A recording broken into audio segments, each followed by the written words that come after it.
Boa noite, tudo bem? Meu nome é Thaís Skodowski e eu faço parte da revista Capital Aberto. Sejam bem-vindos a mais um Conexão Capital, que é a nossa sessão de entrevistas e debates ao vivo. Hoje nós vamos falar sobre o mercado secundário de ativos e líquidos. Iniciativas recentes têm buscado fomentar o mercado secundário de ativos e líquidos aqui no Brasil, como cotas de fundos de private equity, venture capital e carteiras de crédito estressados. O movimento ocorre em meio a discussões entre o regulador e o mercado sobre mudanças na diferenciação entre o público geral e os perfis que podem investir em produtos mais sofisticados. Sem desenvolvimento de um mercado secundário, os investidores de fundos de private equity e venture capital, por exemplo, só pode resgatar seus recursos no longo prazo. Esse problema é que causa uma limitação, que impacta também o mercado primário, uma vez que, com receio de não ter uma via de saída rápida e que precisa de liquidez, o investidor opta por se afastar desse tipo de fundo. Como desenvolver o mercado secundário de ativos e líquidos de maneira saudável? Quais riscos e oportunidades ele oferece? Há aspectos regulatórios que podem ajudar a fomentá-lo? São perguntas bem interessantes e para responder essas e outras questões, nós convidamos para mais um encontro aqui no Conexão Capital, a Camila Nasser, que é cofundadora e CEO do CRIA, o Felipe Caldas, que é sócio fundador da Carbine Investimentos, e para mediar a conversa, o Pedro Ruge, que é fundador da Leblon Equities e vice-presidente da Ambima. Primeiro, eu quero agradecer aos nossos convidados por estarem nesse tempo aqui conosco, para a gente conversar sobre esse tema super importante. Para você que está assistindo, você pode fazer pergunta aqui no nosso chat, tá? Então, vocês podem deixar as perguntas aqui que o Pedro vai fazendo, conforme elas vão aparecendo, conforme tem um assunto. E essa conversa que a gente está tendo agora vai ficar disponível no YouTube durante 7 dias. Agora, eu vou passar a bola aí para o Pedro. Pode começar, Pedro. Obrigado, Thaís. Prazer estar aqui novamente. Camila, Felipe, que bom que vocês puderam também participar hoje dessa nossa conversa. Eu acho que o pano de fundo aqui, né, como a Thaís mencionou, é como desenvolver cada vez mais o mercado secundário de ativos e líquidos, né, principalmente num ambiente de taxa de juros mais baixo, né, que a gente vivenciou aí, durante os últimos anos. É bastante importante para o investidor, e aqui, quando eu menciono investidor, é de uma maneira abrangente, né? Ele poder ter acesso a qualquer tipo de produtos. E aí, quando a gente pensa nesses produtos, seja empresas menores, seja fundos de investimento, ter a possibilidade de liquidez sempre é um atributo bastante desejável, né? E aí eu acho que a ideia é a gente bater um papo, ouvir um pouco da experiência da Camila e do Felipe com esse tipo de ativo e até ouvir o que já foi feito, o que ainda falta fazer. Se a gente puder começar com você, Camila, poder dar um pouquinho do seu background. A CRIA foi uma das primeiras plataformas, se não a primeira, a fazer operações, e como que esse mercado se desenvolveu, quais foram as limitações até agora e o que está mudando. E aí depois a gente passa para o Felipe também. Perfeito, Pedro. Thaís, pessoal da Capital Aberto, super obrigada pelo convite. Pedro também por mediar. Foi um prazer já conhecer também o Felipe. Acho que vai ser um papo bem interessante. Mas me apresentando, então, acho que eles já deram as prévias, mas eu sou a CEO do CRIA, que foi, de fato, a primeira plataforma de equity crowdfunding no Brasil. Então, o que a gente fez e trouxe há 8 anos para o Brasil foi a possibilidade dos investidores acessarem o mercado privado de capitais, de venture capital especificamente, através de ofertas públicas. Então, através do CRIA e hoje outras plataformas registradas na CVM para operarem o equity crowdfunding, a gente consegue fazer emissão de valores mobiliários para que os investidores possam comprar participação, então se tornar efetivamente sócios, até acionistas de startups de alto potencial de crescimento. E um pouquinho do que o Pedro trouxe, né, a configuração desse mercado. Então, a gente fundou o CRIA há 8 anos, quando o mercado de venture capital era muito mais, vou dizer, restritivo, era quase mato. E nos últimos anos a gente foi vendo o mercado se configurar e crescer muito. E o porquê do propósito, e que eu vou trazer aqui, porque é importante a gente falar do mercado secundário, é que o CRI existe para impulsionar o mercado primário, para impulsionar o investimento em negócios inovadores.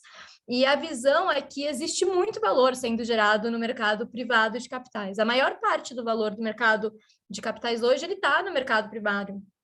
No mercado privado, desculpa, mas por muito tempo restrito a poucos investidores com acesso. Então, o CRI ele veio para democratizar esse acesso e a gente conseguiu fazer isso através do mercado primário. Mas um dos grandes desafios da estruturação desse mercado de venture capital mais aberto está justamente na liquidez dos investidores.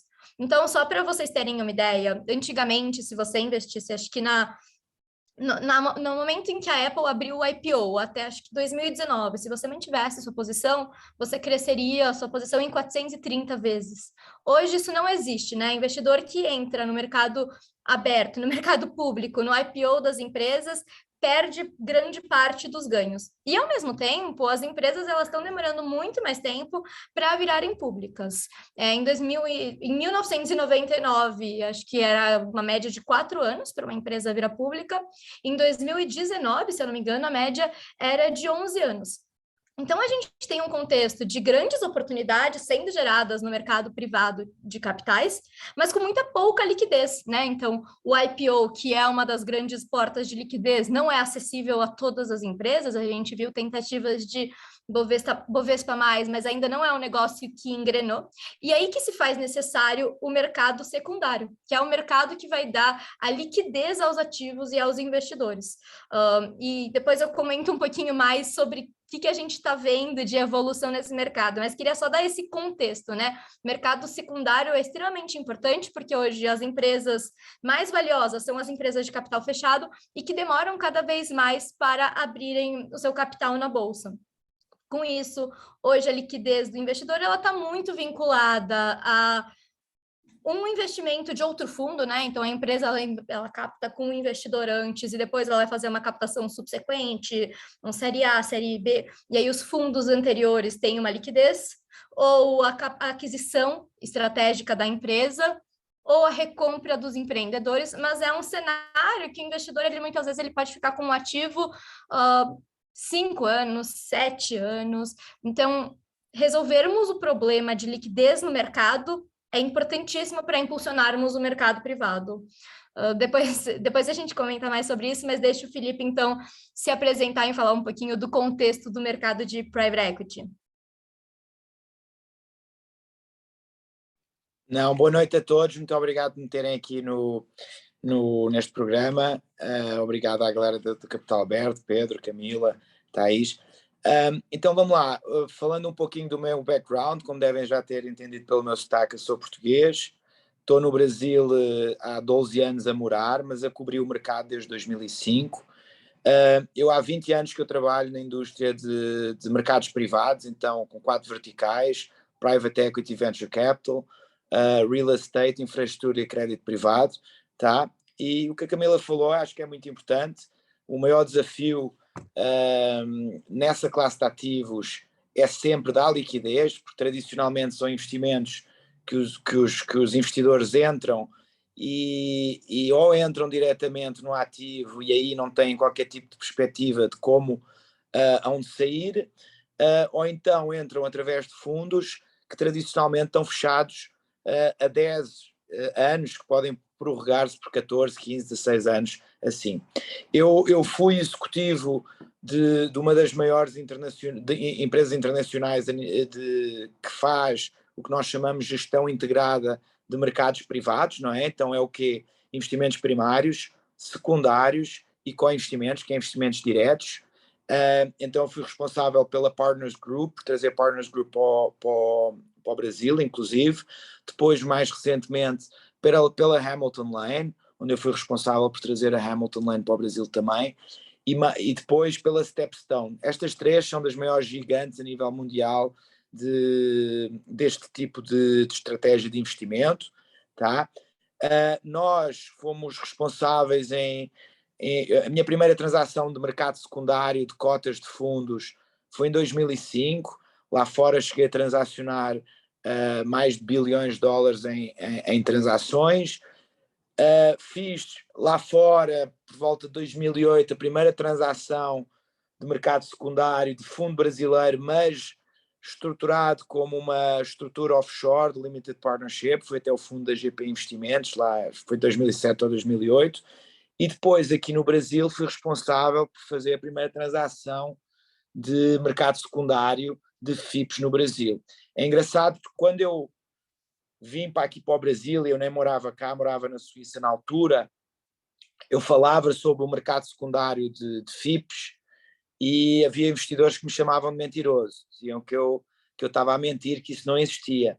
E era complicado tentar explicar, olha, se você é cotista de um fundo, você acha que o fundo vale 100, eu dou-lhe, ofereço-lhe 90, você aceita, eu dou-lhe o dinheiro, você passa-me as cotas, isso é o mercado secundário. Então, era um mercado muito ineficiente na altura, extremamente ineficiente. Eu era o único maluquinho que falava de mercado secundário de FIPs na altura. Hoje em dia já evoluiu muito, já vimos aí várias outras casas que operam no mercado secundário, não só casas como até family offices, até fundos de pensão, já ouvi dizer que estão a transacionar no mercado secundário. E é isso. Então, entretanto, em 2019 eu saí da Stepstone, tive aí um gardening leave, e em 2020 eu fundei a Carbine Investimentos, que é uma concorrente dessas casas. Então nós fazemos investimentos primários, secundários e co-investimentos em private equity. Temos uma cultura onde nós nos colocamos no lugar do cliente, identificamos que um grande desafio para os investidores para acessar essa classe de ativos é liquidez. Então, na realidade, nós criámos o primeiro fundo brasileiro que investe em private equity e venture capital distress com liquidez. Então, em vez de ser um fundo fechado a 10 anos e estruturado como um FIP, nós hoje temos um fundo que tem um lock-up 3 anos, e a seguir ao lock-up 3 anos, os investidores têm liquidez mensal com pré-aviso de 180 dias. Isso foi uma grande revolução, parece que nós inventámos a roda, mas não, isto é uma cópia de um fundo da Partners Group, lá de fora, que é uma estratégia que já é muito usada lá fora. E também outra coisa que nós viemos fazer foi democratizar o acesso. Tá? Então hoje o nosso fundo está disponível para investidor qualificado com um ticket mínimo de R$1.000. Isso é uma grande quebra de paradigma para o mercado, não é? O cliente poder ter acesso a uma carteira diversificada de private equity, mas com liquidez. Isso é uma coisa que não existia aqui no Brasil, não existe, somos os únicos. E com um ticket de R$1.000 ter uma carteira altamente diversificada. Hoje, para terem ideia, o nosso fundo tem mais de 160 fundos, buyout, venture capital, growth, special situations, onde 75% da carteira foi posições que nós adquirimos no mercado secundário. Tá? Então vamos calar aqui um pouquinho e deixar passar a bola aí para a Camila ou para o Pedro. Não sei agora quem é que vai falar um pouquinho, mas essa é um bocado uma introdução nossa. Deixa, até antes de eu passar para a Camila de volta, deixa eu aproveitar esse gancho, Felipe, que você mencionou, que grande parte do patrimônio hoje do fundo veio de aquisições secundárias. Nesses últimos anos, você tem sentido que esse mercado tem ficado mais fácil, mais acessível? Como é que está a facilidade de negociar cotas de fundos fechados? Não, essa é uma ótima pergunta. Então é assim, nós temos que separar em dois universos, o universo internacional, e estamos a falar de um mercado altamente sofisticado, com extrema liquidez lá fora. Estamos a falar de transações na ordem dos 80 bi de dólar ao ano, que é transacionado, onde já existem casas especializadas que fazem corretagem desse tipo de ativo. Então isso já é uma coisa muito líquida lá fora. Aqui no Brasil, foi o que eu disse, inicialmente quando eu comecei a falar de mercado secundário, eu tinha duas reações.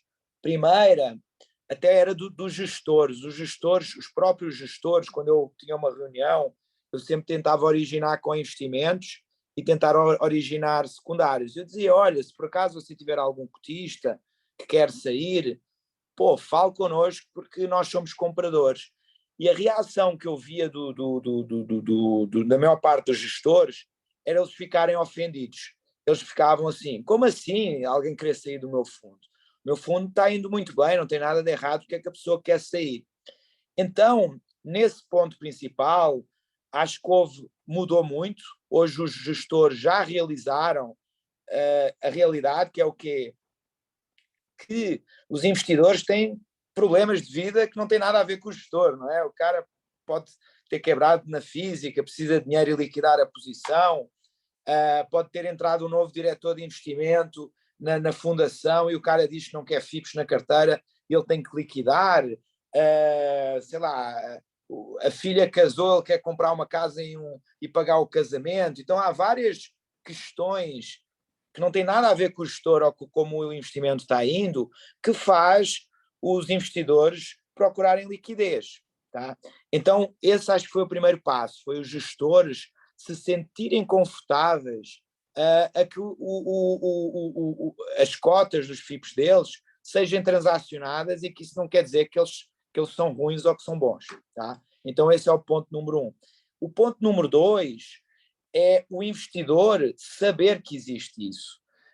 Como os contratos de FIPs são contratos que, quando são emitidos no mercado primário, são contratos fechados a 10 anos, que não têm liquidez, na cabeça do investidor, ele não tem solução de saída, ou não tinha solução de saída. Então, parte do trabalho que eu fiz, desde que eu estou cá, foi uma grande educação, tanto a nível de gestores como a nível dos investidores, para que eles saibam que sim, têm uma opção de saída, que é a venda no mercado secundário. Tá?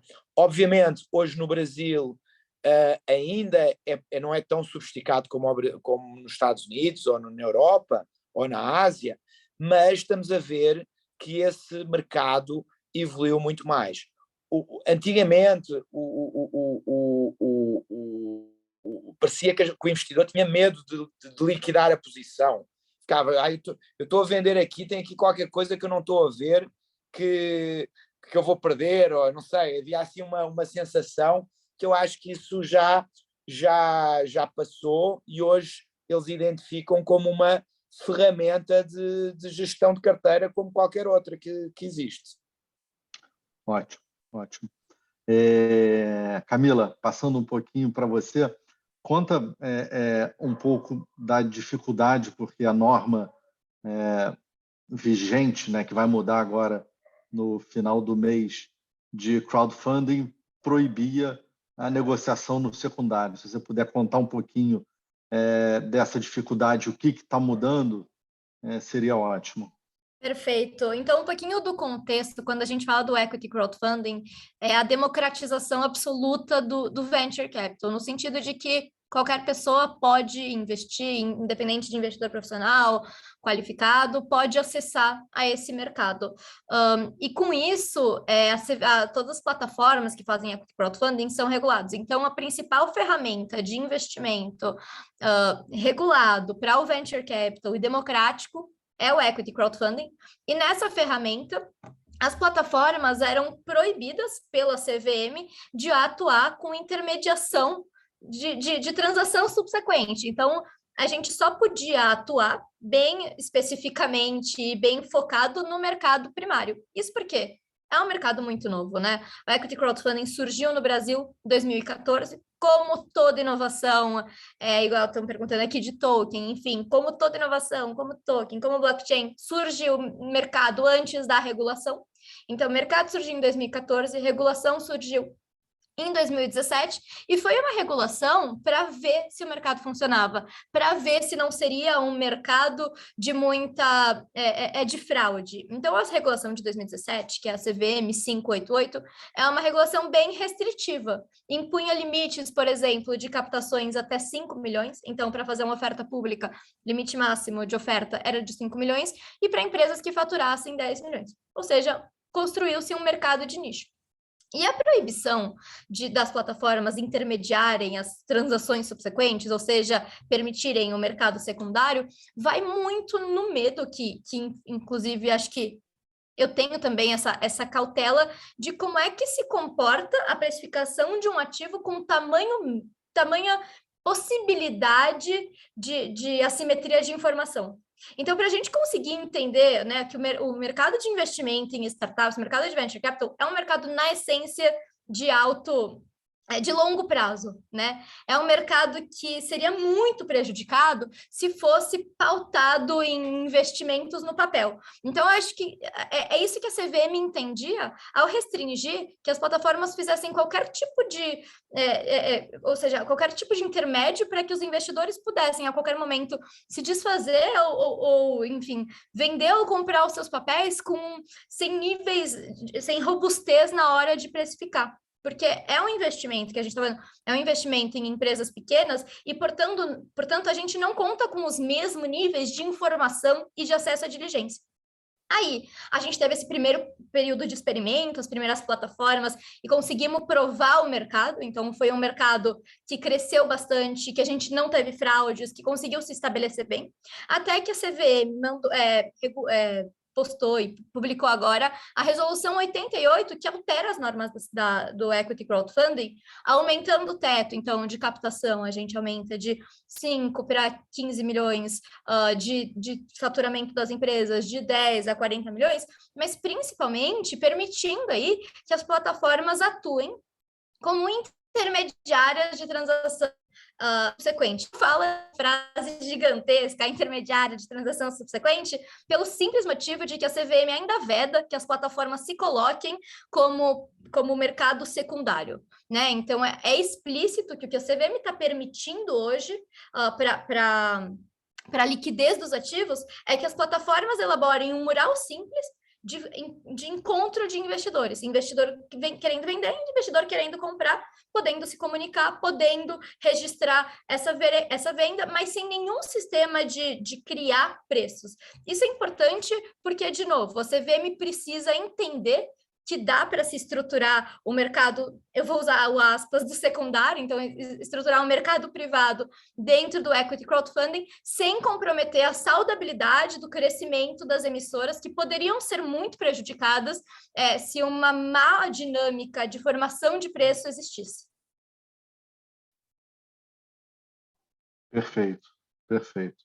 E nesse sentido, a CVM até tem alguns experimentos, né, o Sandbox, que um dos projetos trata, dois projetos, né, tratam de incentivar ou de criar um mercado secundário. Você quer falar um pouquinho sobre isso? E aí depois a gente pode até tocar sobre a pergunta que veio sobre tokenização, e aí o Felipe também dá um pouco a visão dele sobre o que está acontecendo lá fora. Perfeito. Então, a CVM aprovou no final do ano passado, em 2021, o Sandbox regulatório, que na prática é um experimento de mercado que concede a alguns agentes registrados e aprovados na CVM autorização para atuarem em mercados extremamente regulados com dispensa em algumas normas. Então, para a construção de novos mercados, a CVM ela cria esse sandbox, que acho que a melhor definição é uma caixinha, uma caixa de areia de gatos, assim, de experimentação controlada. E aí foram 33 empresas que aplicaram no Sandbox e a gente tem 4 aprovados. Dos 4 aprovados, 2 são focadas em mercado secundário e muito vinculadas ao equity crowdfunding, justamente por ser um portal de acesso ao mercado público. Então, a gente tem a SMU, que também foi uma das primeiras plataformas de equity crowdfunding do Brasil, e que agora vai poder fazer um mercado secundário. E aí, se chamar de mercado secundário mesmo, fazer toda a dinâmica de precificação, fazer pregão, através da sua plataforma para as empresas que já captaram pelo equity crowdfunding. E a gente tem a Before, que ela está um nível acima em termos de teto e faturamento das empresas. Então, a SMU ela é focada em negócios menores, né? Negócios que faturam até 10 milhões, agora até 40 milhões, agora a legislação mudou, mas a Begin, a Before da plataforma Begin, ela tem um teto de 300 milhões, então eles vão poder fazer basicamente um mercado de balcão para empresas que faturam até 300 milhões, e eles têm esse registro de permissão para fazer isso durante 12 meses, podendo expandir por mais 12 meses. Ou seja, com isso, a CVM vai trabalhar bem perto desses dois agentes para consolidar e construir o que seria uma estrutura básica de mercado secundário, e a gente espera que nos próximos 12 meses, com esse experimento, a gente tenha uma regulação específica para todo o mercado se comportar como um novo mercado secundário. E aí, trazendo, acho que o ponto do Eduardo, Eduardo, a tokenização, ela traz segurança e eficiência, tanto é que o projeto acho que projeto de ambas, tanto da SMU quanto da Before, ele é pautado na emissão de token. Então, o que vai ser distribuído no mercado secundário são tokens. Então, os ativos, eles são tokenizados para serem distribuídos no mercado secundário. Não sei se é o caso de vocês também, Felipe, se vocês trabalham com a tokenização de ativos. Não, nós hoje não trabalhamos ainda, nós hoje somos um fundo multimercados 555, então somos um fundo aberto, não é? De vida permanente, então nós não temos período de investimento, nós estamos sempre a investir, nós não devolvemos o dinheiro aos investidores, nós reciclamos as distribuições em novos investimentos, mas damos aí a opção ao cliente a seguir a um lock-up de 3 anos, com um pré-aviso de 180 dias, de pedir liquidez. E aí a liquidez vem de várias maneiras, mas principalmente através da construção do portfólio. Nós compramos também os ativos no mercado secundário e normalmente esses ativos que nós compramos já estão no período de investimento, então tem um fundo de 10 anos, você compra no 6º ano, você reduziu a duração para 4 anos, então tem muito mais liquidez, mas em última análise nós iríamos obviamente ao mercado secundário e liquidaríamos parte do portfólio no mercado secundário numa venda de leilão, onde nós convidaríamos não só investidores de secundário domésticos como internacionais, conseguindo um preço muito bom. Lá fora, o mercado secundário, como eu disse, é um mercado altamente sofisticado, onde você até vê um reporte da Palito, que é uma plataforma lá fora, que tem um mercado secundário lá também, uma plataforma, e estamos a falar de deságios entre 2% e ágios a 5%, conforme a qualidade do portfólio, tá? Então estamos a falar de um mercado muito sofisticado, tá? Em relação à tokenização, o que nós queremos talvez fazer é esses 3 anos que eu disse de lock-up, parece que para umas pessoas ainda continua a ser alto, não é? E também o nosso ticket hoje é de R$1.000, mas o nosso sonho é eventualmente você com $1, R$1, você conseguir ter acesso a um portfólio e ter liquidez, tá? Então nós o que é que estamos a fazer? Seguindo o exemplo de alguns ex-sócios meus da Partners Group, que já estão com estruturas semelhantes aplicadas a real estate e isso tudo lá fora, nós estamos já a explorar a solução de tokenizar o nosso fundo internacionalmente, tá? Então isso é um processo que nós estamos em negociações agora, a ver qual é a melhor opção, qual é a melhor plataforma, isso tudo. Bacana, bacana. E Felipe, você mencionou uma plataforma. Aqui no Brasil, a gente também já vê notícias de alguns players querendo desenvolver plataforma de negociação de cotas, algumas fintechs até se focando em liquidez de startups, né, para dar liquidez para os empregados que receberam ações.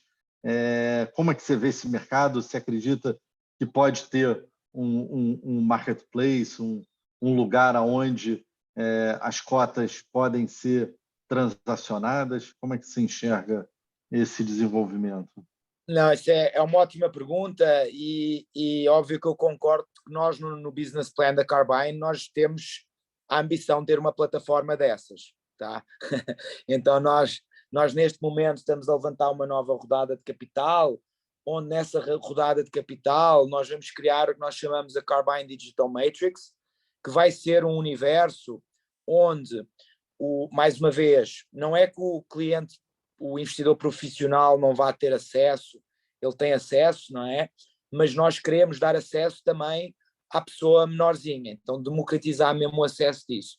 E dentro dessa nossa vertical, já temos a componente de ter um mercado secundário dos investimentos alvo que nós temos. Tá? Aí, por um lado, eu acho que é muito interessante, por outro lado, para mim é ruim, não é? Num sentido que, hoje em dia, onde o meu alfa principal vem, é na compra de cotas no mercado secundário, que é muito pouco eficiente. Então, eu meio que estou a dar um tiro no pé. Não é um tiro no pé, mas é assim, é saber que é inevitável, é para aí que o mercado vai ir, não é? Então, mais vale você estar dentro do barco do que ficar por de fora a torcer contra. E é o que você disse, hoje em dia já vemos aí várias movimentações de outras casas, não é? Deixa o... Alô? Acho que vazou um áudiozinho, mas pode seguir. Não, já vemos várias casas. Tá. Alô?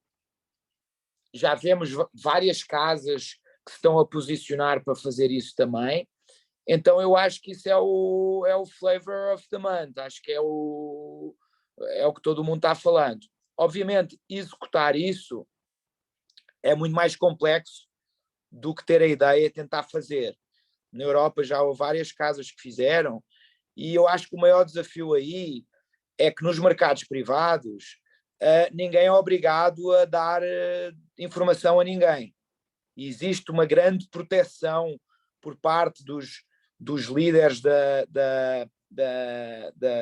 transação, os gestores do fundo, ou os gestores das empresas, ou isso tudo, de proteger os dados deles. Tá?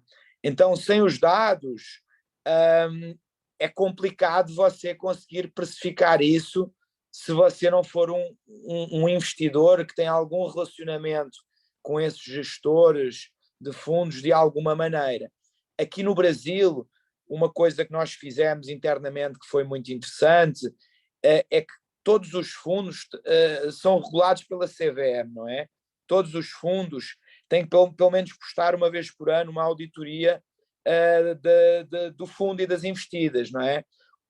E nós desenvolvemos uma tecnologia de inteligência artificial que faz um scrapping de todos os FIPs do mercado brasileiro e salva isso numa base de dados. E aí agora nós estamos a desenvolver uma também que para as SAs que têm que postar as DREs e as informações financeiras, é o nosso algoritmo ir atrás das informações dessas empresas também. E com isso, nessa nossa plataforma, onde eu acho que vai ser muito interessante, é que nós vamos ter um algoritmo que vai propor um valuation daquele ativo específico baseado nessa informação pública que está na CVM e nas empresas. Só que isso é uma coisa muito específica para o mercado brasileiro. Lá fora, por exemplo, ninguém tem que postar nada no regulador. É um mercado que não é regulado. Onde você consegue alguma informação, que é onde as pré-queens e essas casas conseguem, é dos investidores FOIA, não é? Investidor FOIA são fundos de pensão normalmente públicos, que todo tipo de informação que recebem, ou relatórios que recebem dos gestores, eles têm que pôr público nos websites deles, não é? Então, como esses fundos de pensão são os maiores investidores destas classes de ativos, tem muita informação aí que está disponível, mas mesmo assim não é toda, não é? Nós lá fora estamos a falar de 67 mil fundos em 2020, que está estimado dobrar de tamanho para 2025 para 120 mil fundos. Então é um universo muito grande. Então vai haver aí lacunas de informação e eu acho que a ideia é muito interessante. O desafio vai ser conseguir a informação para as pessoas conseguirem precificar os ativos. Ótimo, obrigado. Camila, no mundo mais de crowdfunding, lá fora, essa questão da liquidez, como é que foi endereçada? Existem players focados nisso? Olhando para fora, conta um pouquinho do que a gente encontra. Perfeito. A gente tem o exemplo da Seedrs, que foi a primeira plataforma a fazer mercado secundário, e uma coisa que me chama muita atenção, e que inclusive eu sempre gosto de trazer a mercado, é o volume transacionado, ou seja, não volume transacionado, número de vendas, transações ocorridas no primeiro ano, é menos de 100. No segundo ano foi para acho que 300, depois cresce aí para 700, tudo isso para dizer que é um mercado, isso em 2017, que foi quando a Seedrs implementou o mercado secundário deles, a gente está um pouquinho atrás em termos de tempo aqui, mas tudo isso para dizer que é um mercado que um desafio muito grande é a liquidez. A gente, então, está falando de uma visão de liquidez, né, que o mercado de transações subsequentes pode permitir. O investidor ele vai ter essa visão de que ele pode vender, mas efetivar a venda é um outro desafio. E isso traz um ponto muito importante que o Felipe traz, que é a adesão do mercado. Para o investidor, é claro que há adesão. Investidor que, como ele falou, está casando a filha, ou está em um mau momento financeiro, ou por N motivos, não está satisfeito com o investimento, quer vender, ou quer aproveitar a oportunidade. Tem também investidor querendo comprar. Mas muitas das empresas, elas precisam topar entrar no mercado secundário, porque aqui a gente está falando, para esse mercado funcionar, a gente tem que realmente combater a assimetria de informação. O vendedor ele não pode ter cartas fechadas na mão na hora de negociar, porque senão a gente não vai conseguir ter negociações justas e que funcionem, vai ter muita distorção de preço. Então, a CVM ela vai demandar parâmetros mínimos de informação, e mínimos mesmo, então, assim, é basicamente as informações que a empresa se compromete a divulgar em uma oferta pública, ela vai ter que divulgar se ela quiser continuamente, se ela quiser trabalhar no mercado, estar listada no mercado secundário, mas nem todas as empresas podem querer ter um incentivo para fazer isso, né, para ter as suas informações financeiras auditadas ou não, né, então é basicamente demonstrações segundo a legislação vigente, super aberto, mas mesmo assim tem empresa que pode não querer ter essas demonstrações abertas à rede de investidores ativos que tem acesso a esse mercado de troca. Então a gente tem esse desafio de mercado. Então eu trouxe o caso da Seedrs, a gente tem também Thunderbeam, mas não é um mercado que em termos de volume é o que mais chama atenção, mas ele dá o fôlego e a visão do investidor que se ele precisar, ele tem acesso e pode encontrar alguém que está querendo comprar ou está querendo vender.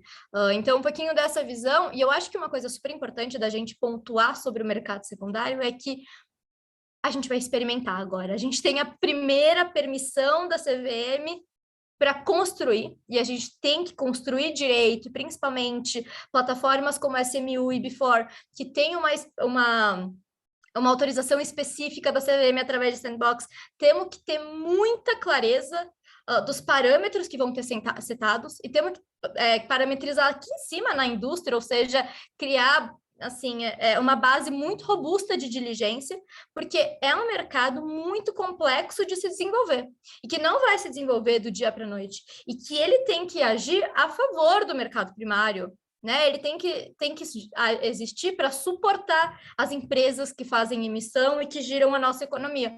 Então, a gente vai ter agora uma espécie de teste, e por isso que eu acho legal a permissão que a CVM deu ao mercado de atuar como mural. Acho que é suficiente se a gente, enquanto mural, conseguir ajudar os investidores a terem maior liquidez. Então, para mim é isso. A gente tem agora uma permissão muito pequena, mas que a gente tem que trabalhar bem ela, e ela pode ser suficiente, de novo, se a gente conseguir dar liquidez ao maior número de ativos, para rodar o mercado secundário, assim, impulsionar, né, de forma cíclica, o mercado primário, mas que vai estar construído, e acho que a gente vai ter que aprender muito com erros e acertos de cada plataforma. A Before, por exemplo, vai ter toda quarta-feira vai ser o dia que eles vão abrir, da meio-dia às 20 para distribuição. Não sei ainda como vai ser a mecânica da SMU, mas cada uma vai começar a definir suas mecânicas agora. E a gente tem que aprender, enquanto mercado, o que funciona e o que não funciona aqui. Então, é um momento muito importante de experiência e de grandes aprendizados que a gente tem que levar o nível aqui para cima, mais para cima do que a minha cabeça, aqui para cima, para conseguir respaldar a construção de um mercado. Perfeito. Isso que você fala é super importante, né? Se a gente não tiver o alicerce correto, é difícil imaginar que a CVM vai dar a flexibilidade e abrangência que o mercado gostaria, né? Então, acho que esses passos iniciais são muito importantes para a definição de padrões mínimos, para padrões de comportamento. Então,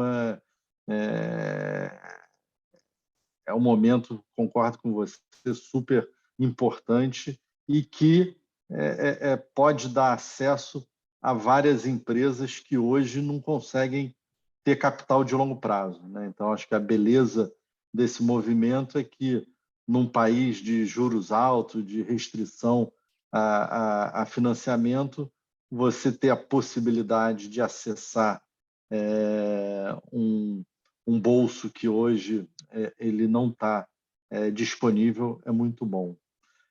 Nesse sentido, Felipe, deixa eu te perguntar uma coisa.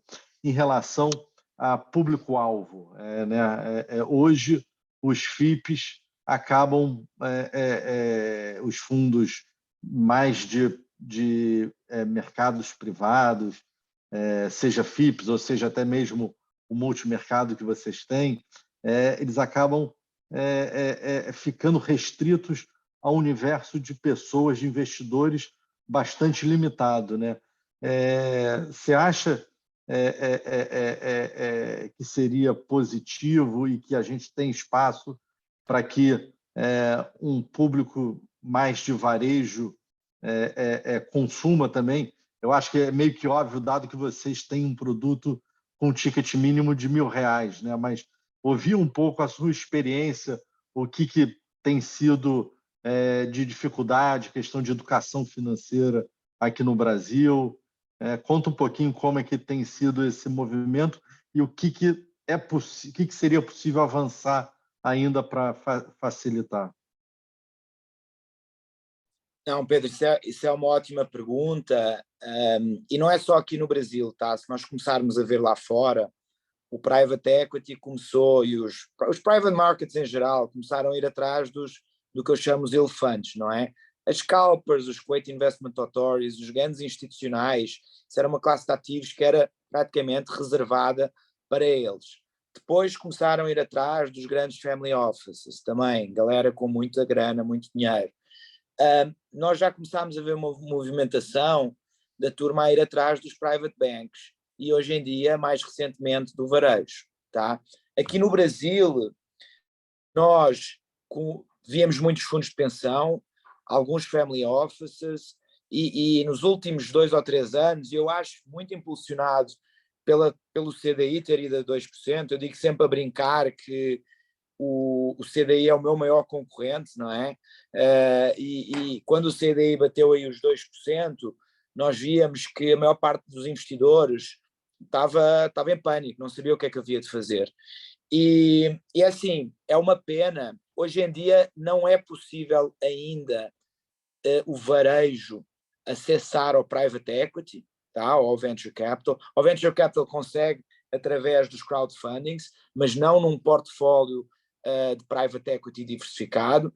Isso obviamente são regras da CVM, que não permite que eles invistam em FIPs, ou por exemplo no caso de multimercados como o meu, eu para poder dar acesso ao varejo, eu teria um limite muito reduzido para poder investir em FIPs, então nós inclusive estamos a explorar fazer um produto a 4 mãos, onde vai ter um pouquinho da carteira de FIPs para varejo, mas não vai ser 100%, tá?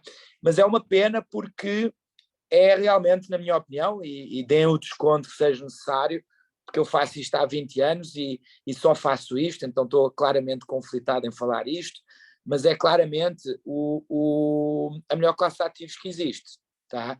Você consegue ver isso através dos retornos, não é? Se você pegar a média de retornos da pré-Queen, que o índice da pré-Queen, eles não tiveram um ano negativo em dólares. O ano pior foi em 2000, que teve um retorno de 7%, se você fizer a média de todos os investimentos, e eu não conheço nenhuma classe de ativos que tenha este tipo de retorno. Tá? E hoje em dia é possível dar acesso ao investidor qualificado, e para quem não sabe o que é o investidor qualificado, é investidor com no mínimo R$1 milhão de capital próprio para investimentos, ou então que tenha algumas licenças relacionadas com investimentos. Basicamente tem que ser um profissional da indústria financeira, mas tem todo um leque de pessoas que não podem investir. Então está sujeito a ir para produtos de pior qualidade, porque supostamente estão a defender eles, mas na realidade não estão, porque ele não vai ter o melhor produto ali para ganhar dinheiro. Então sim, acho que estamos a evoluir para isso. Eu penso que você que trabalha na Ambima, acho que devia ser uma grande conversa que deviam ter com a CVM, não é? Para possibilitar, se não FIPs diretos, os fund of funds, dar acesso ao varejo, porque realmente, pensa, se os ricos podem ter a classe de ativos dar melhores retornos, porque é que as pessoas mais carentes, com menos dinheiro, não podem? Essas é que precisam ganhar mais dinheiro que os ricos. Então, é um bocado a nossa postura. E nós, como empresa, o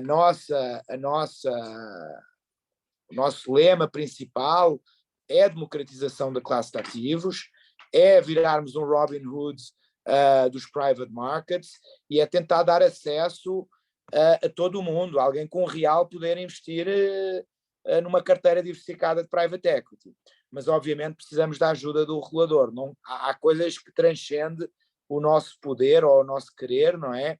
E que precisamos que exista uma educação a nível do regulador para ele entender isso e liberar, flexibilizar de alguma maneira as regras.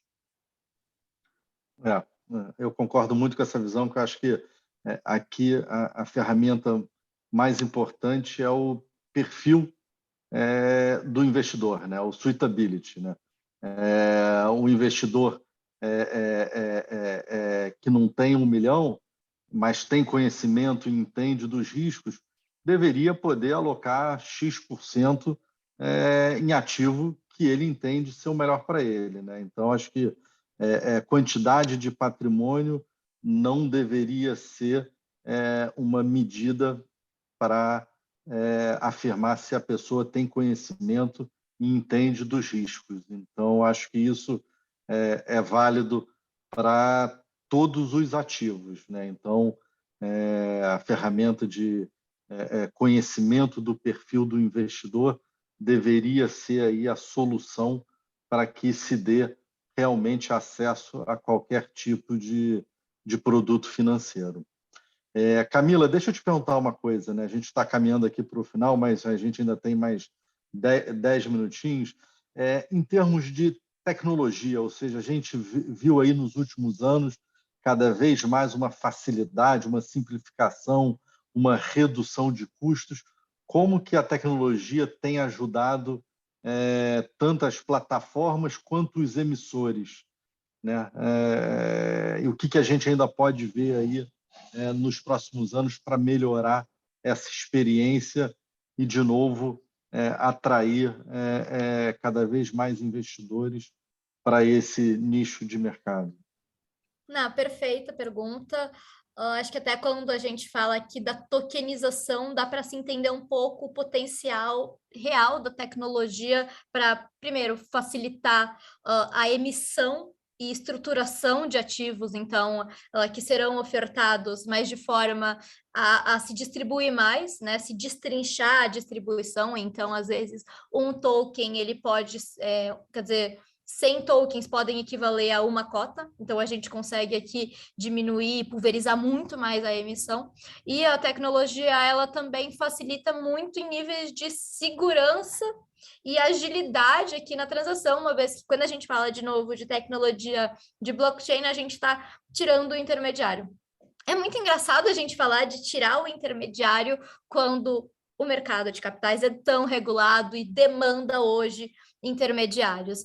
Mas é esse conceito da gente conseguir diminuir o número de intermediários envolvidos para diminuir os custos, como custos de transação, custos em cima da taxa de pagamentos. Então, o que a gente vê é que a tecnologia permitiu que investidores de todo o mundo pudessem facilmente comprar e de vender seus ativos, mas que hoje aqui no Brasil a gente, apesar de ter esses avanços tecnológicos com base principalmente em blockchain, a gente ainda tem umas restrições de que o projeto blockchain ele precisa se enquadrar a algum projeto regulatório. Então, no caso das plataformas, por exemplo, é o projeto regulatório do equity crowdfunding, né? Então, a resolução 88. Um ponto importante é que, acho que em 2018, a gente fez o primeiro STO da história do Brasil. Então, o CRIA, Basement, enquanto plataformas, né? Nosso grupo de plataformas fez a primeira emissão de token em que o valor mobiliário ele foi tokenizado, ou seja, ele foi respaldado em token para justamente facilitar depois a sua distribuição. E quando a gente fez esse experimento, a CVM pediu para a gente queimar os tokens. Então, os valores imobiliários eles foram emitidos, mas o token que respaldava o valor imobiliário, ele teve que ser queimado. Isso porque a gente ainda tem alguns entraves aqui regulatórios para conseguir estabelecer esse mundo de rotação completa, vamos dizer assim, de troca sem fronteiras.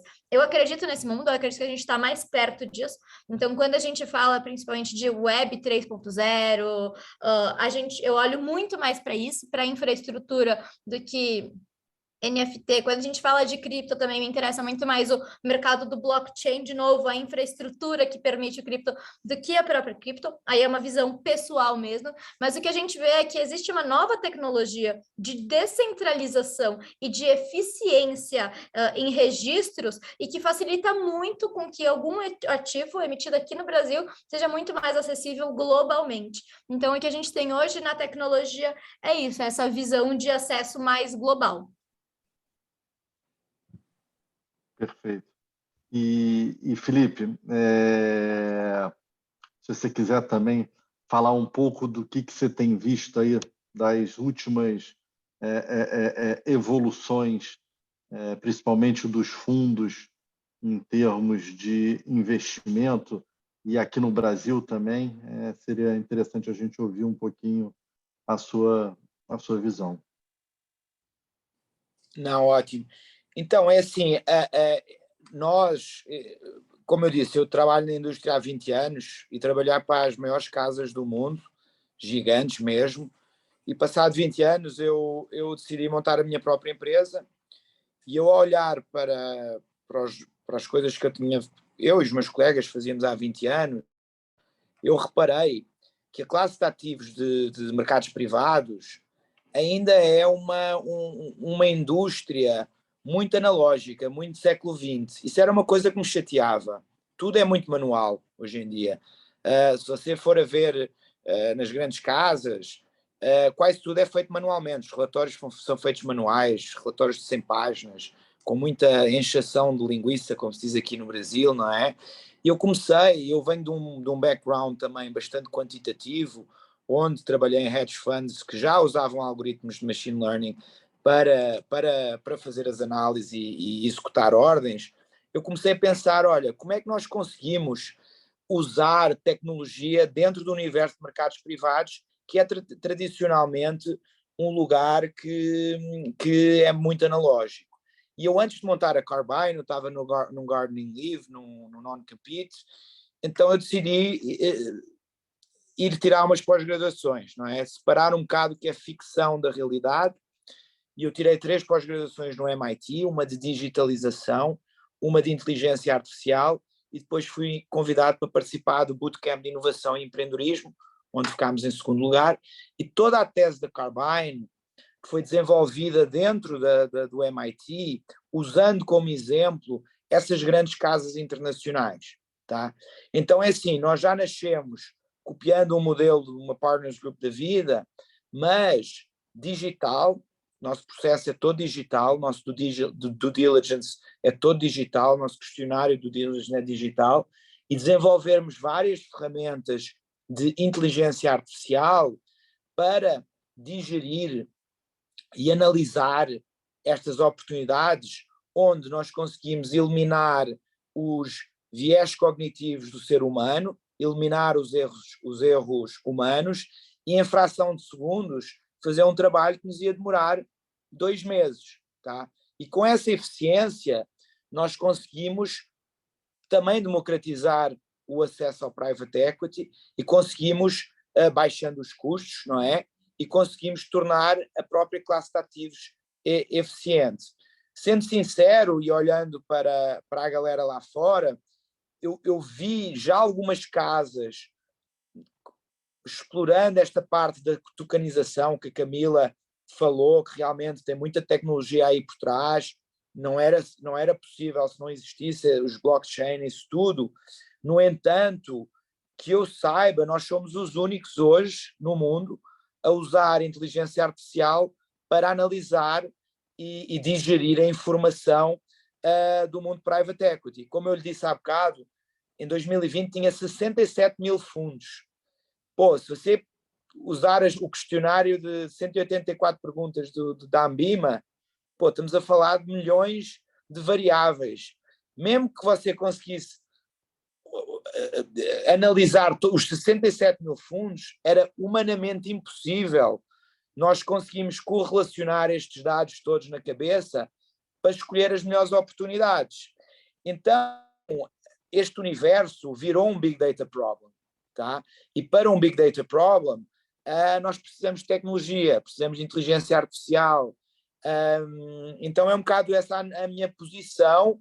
Tá? Nós estamos a ver lá fora muita digitalização, muita democratização para a classe de ativos, muito uso de token, muito uso de blockchain, isso tudo, mas ainda não estamos a ver inteligência artificial. E que eu saiba, nós somos o primeiro, posso estar enganado, pode ter outras casas aí, mas eu acho que isso vai ser a grande revolução do mercado, inclusive para os pontos que a Camila estava a levantar, de ser justo a nível de precificação, um leigo tendo uma plataforma com inteligência artificial por trás, lhe mostrando o caminho mais ou menos de um valuation, onde não existe conflito de interesse, onde é uma máquina, onde faz a análise em segundos, vai permitir que essa democratização seja feita de uma maneira mais justa e para todo mundo, entendeu? Então eu acho que é isso. Acho que tecnologia chegou aqui na classe de ativos. Eu vi até o Elon Musk no outro dia a brincar com o Warren Buffett, que o Warren Buffett lia 300 relatórios de empresas por ano, mais ou menos, acho que era isso, e ele disse qualquer coisa, uma inteligência artificial lê todos os relatórios em segundos, entendeu? Então é um bocado isso, ainda temos aqui um choque da velha guarda com a nova guarda, e já vimos isso acontecer nos hedge funds, no seriado, por exemplo, dos Billions, nós vemos o X, que é a raposa velha do Wall Street, depois temos a Taylor, que os algoritmos, ela normalmente ganha, o X depois acaba ganhando porque usa estratégias menos convencionais para ganhar, não é? Mas vocês veem, ela tem um time de 4, 5 pessoas, o X tem um time de FBI a trabalhar para ele, tem 80 pessoas e mesmo assim ela ganha. Então eu acho que esse tipo de tecnologia e de mentalidade está a chegar nos mercados privados e vai ser o futuro. Tá? Legal. Para a gente finalizar, acho que tem uma última pergunta aqui. Eu confesso que eu não sei se eu entendi. Talvez eu vá pedir para a Ana Beatriz, que fez a pergunta, tentar esclarecer. Qual a interface com o mercado de NPL, NPL, talvez? Podem falar um pouco no geral? Não sei se vocês entenderam a pergunta. NPL eu entendo que é o Non-Performing Loan. Eu entendi isso também. Se for isso, talvez Felipe é mais qualificado para essa resposta, ou seja, a gente não... Ou seja, a minha resposta, a minha interface do mercado de Venture Capital com esse mercado é zero. Talvez o Felipe pode aprofundar mais. Não, eu acho que nos non-performing loans isso também vai principalmente no que é um mercado secundário, não é? De dívida, vamos assim falar. Eu acho que toda esta tecnologia se aplica também, tá? Nós, também parte de umas verticais que nós temos na Carbyne, é toda a tecnologia que nós estamos a vender. Então hoje nós temos a Carbyne Investimentos, que é a gestão discricionária de carteiras de Private Equity, Venture Capital, de Private Markets, basicamente, tá? Depois vamos ter a Carbyne Digital Matrix. Tudo o que nós aprovamos aqui, vamos deixar disponível nessa plataforma, onde a galera, se quiser, ela constrói o próprio portfólio dela, tá? E por último, nós estamos a criar, temos agora a Carbyne Labs, que já temos alguns clientes, onde nós vamos desenvolver essa tecnologia para terceiros. Então nós hoje temos a X8, que é um fundo de growth de impacto aqui do Brasil, que estamos a trabalhar com eles para desenvolver algoritmos de machine learning e digitalizar o processo deles, e estamos a trabalhar com um fundo de VC já na Suíça, que é Spice House, que vamos também desenvolver um sistema para eles. Para NPLs, eu estou já em conversas com alguns fundos de distress para tentar também desenvolver essa tecnologia. Esses vão ser mais ou menos as minhas cobaias, não é? Eu vou usar eles também para aprender com eles, e então temos um fundo de VC, temos um fundo de growth, temos um fundo de NPL, estou a falar também com um fundo de buyout, e nós somos um fund of funds, não é? Então aí eu vou ter 5 ferramentas que, estando prontas, vou conseguir vender para o mercado inteiro. Então, voltando à sua pergunta, nos NPLs, eu acho que sim, tem muito espaço.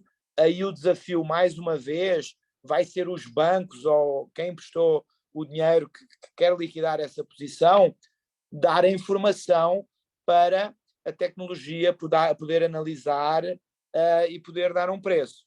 Porque tem muitos mandatos de NPLs que são restritos, eles não querem dar a informação para todo mundo.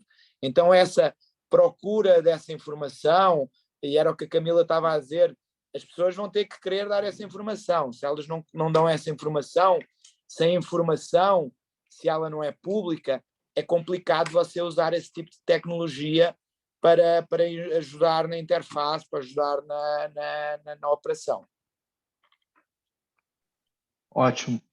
Pessoal, acho que a gente chegou aqui no nosso tempo. Queria agradecer bastante Camila, Felipe, foi um prazer encontrá-los, e passar a palavra para a Thaís finalizar.